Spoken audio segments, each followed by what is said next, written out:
जिंदगी हमें बहुत कुछ सिखाती है। सच्ची बातें भी सुन लिया करो। आज की कुछ अच्छी बातें जो हमेशा याद रहेंगी। सुन लो। इंसान की फितरत भी कुछ अजीब सी है। वो तनकीद जैसी सच्चाई पर नाराज होता है और खुशामद जैसे धोखे पर खुश होता है। झांकने की बेहतरीन जगह अपना गिरेबान है और रहने की बेहतरीन जगह अपनी औकात है। इसलिए कहते हैं अपनी औकात में रहो। ना दूसरों के ऐब देखो, ना अपनी हैसियत भूलो। जिंदगी सुकून से जीने का यही राज है। जिस घर के बच्चे आपकी इज्जत नहीं करते तो समझ जाएं, उस घर के बड़े आपकी गैर मौजूदगी में आपको अच्छे लफ्जों में याद नहीं करते।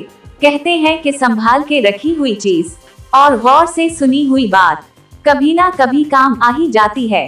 हमेशा खुश रहा करो, क्योंकि परेशान होने से कल की मुश्किल दूर नहीं हो जाती, बल्कि आज का सुकून भी चला जाता है। ऐसी बातें दूसरों तक भी पहुंचानी चाहिए।